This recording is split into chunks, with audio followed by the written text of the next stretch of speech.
Good morning, welcome back to Morning Markets. Today we're going to be talking about the US economy and why we continue to see economic resilience.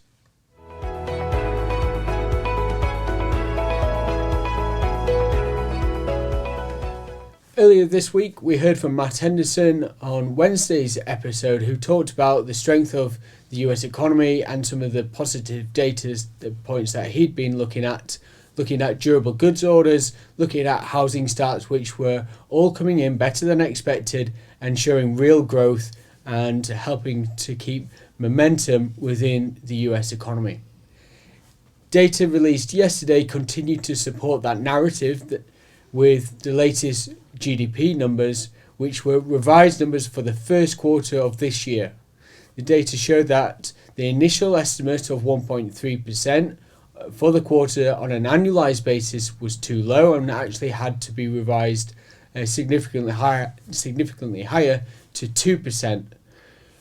That's a really sizable and noteworthy revision, causing, looking at the details, the contributors to that revisions were stronger than expected consumer spending and stronger export numbers.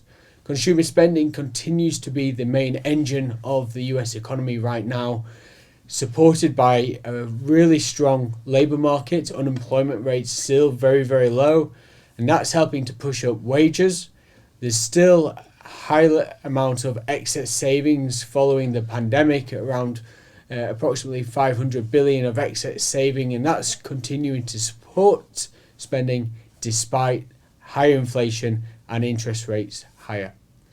Also, yesterday we had data on the labour market front with the initial jobless claims. That's looking at the number of people each week filing for unemployment benefits. Last week we saw that drop from 265,000 to 239,000. So that's a fall, and that just continues to support that the US economy, the US labour market continues to be very strong, and that's despite some of the commentators coming into this year talking very downbeat about the US economy, speaking about the potential for a recession this year. So far, the data is showing that that is not the case, and the US economy continues to show real momentum. Stock market reaction was positive. We saw cyclical sectors, the likes of industrials, financials, energy, materials, all outperforming.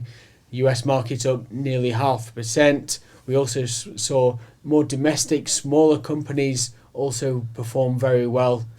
In the bond market, as we would expect, we saw a little bit of weakness given equities were doing very well. We saw bond yields for US Treasuries push higher as markets begin to adjust their expectations higher for interest rates going forward. Today, what we'll be watching out for is the latest US inflation print.